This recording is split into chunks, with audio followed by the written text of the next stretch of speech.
ધરમસરથી શરૂ થયેલી પોથીયાત્રા ખેડા જિલ્લામાં પ્રવેશી છે ત્યારે સરદાર પટેલના જન્મસ્થળ નડિયાદમાં પોથીનું સન્માન સાથે આગમન થયું। ધારાસભ્ય પંકજ દેસાઈની આગેવાનીમાં પોથીયાત્રાનું પ્રસ્થાન કર્યું। આ પ્રસંગે ધારાસભ્ય પંકજ દેસાઈએ કોંગ્રેસ શાબ્દિક પ્રહાર કર્યા। કોંગ્રેસે સરદાર સાહેબનું અસ્તિત્વ ખતમ કરવાનું પાપ કર્યું હતું।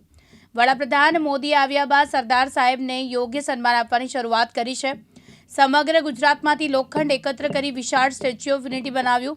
મહત્વની બાબત એ છે કે આગામી 3 દિવસ નડિયાદના યોગી ફાર્મ ખાતે સરદાર કથાનું આયોજન થવાનું છે, જેમાં સરદાર પટેલના જીવનની જાણી અજાણી વાતો અંગે આજના યુવાનોને પરિચિત કરાશે।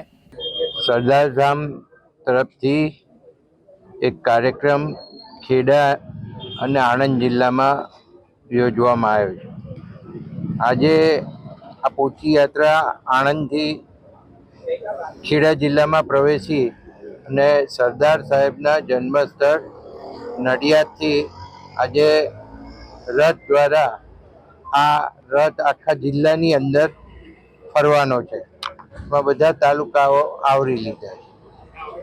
આનો મૂળ ઉદ્દેશ તો એ છે કે સરદાર સાહેબને જે નવી પેઢી છે જેને કંઈ ખબર નથી, સરદાર સાહેબે આખા દેશને અખંડ બનાવવાનું કામ એકત્ર કરીને કર્યું હતું, એની કોઈ માહિતી જ નથી।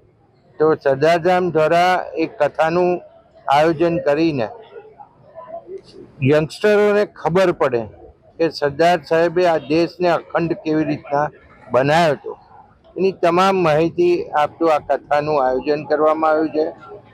સરદારધામ દ્વારા આ આયોજન યોગી ફાર્મની અંદર કરવામાં આવ્યું અને 25 તારીખે પ્રોગ્રામ છે। આ પ્રોગ્રામમાં સૌ પધારે એવી વિનંતી કરું છું। ખાસ કરીને એ કહું કે નડિયાદની અંદર સરદાર સાહેબનું જન્મસ્થળ છે, ત્યારે આજે આપણા પ્રદીપભાઈ એમના ફેમિલીમાંથી છે। આમ તો 5મી કે 6ઠ્ઠી જનરેશન હશે। 6ઠ્ઠી જનરેશને પ્રદીપભાઈ અહીંયા આપણી વચ્ચે હાજર રહ્યા છે અને સરદાર સાહેબના જન્મ સ્થળે સરદાર સાહેબના ઘરે પૂજન કરી અને સરદાર પોથી યાત્રાની અહીંથી શરૂઆત કરવામાં આવનાર।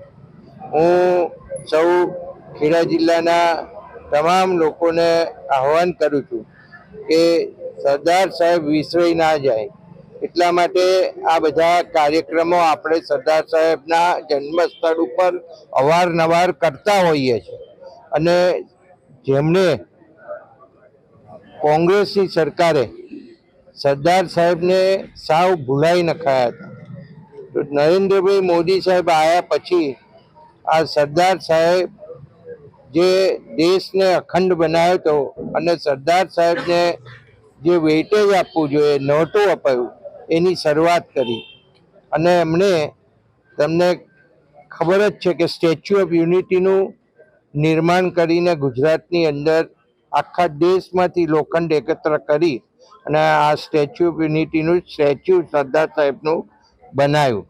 અને તમે જાણો છો કે લાખો લોકો આ સ્ટેચ્યુ જોવા માટે દેશ વિદેશથી પરદેશથી આવે છે, એટલે સરદાર સાહેબને ફરીથી લોકોના દિલમાં સ્થાન પામે અને યંગસ્ટરો ખાસ કરીને સરદાર સાહેબ માટે જાણે, એ આખું આ સરદાર ધામ તરફથી આયોજન કરવામાં આવ્યું છે। અને આજે મારી આગેવાની નીચે અહીંયાથી આ સરદાર ધામ તરફથી આ કાર્યક્રમની શરૂઆત કરી। આજ રોજ સરદાર સાહેબના જન્મસ્થળથી તેમની પોથીયાત્રા આખા જિલ્લાના ભ્રમણ માટે ચાલુ થાય છે। તો નડિયાદ સરદાર સાહેબના જન્મસ્થળથી નીકળી અને ઠાસરા તાલુકા બાદ આપણે કપડવંજ તાલુકો, કપડવંજથી કઠલાલ તાલુકો, કઠલાલથી મહુધાથી મહેમદાવાદ, ખેડા, માતર, વસો અને વસો તાલુકામાંથી નડિયાદ તાલુકાની અંદર પ્રયાણ કરશે।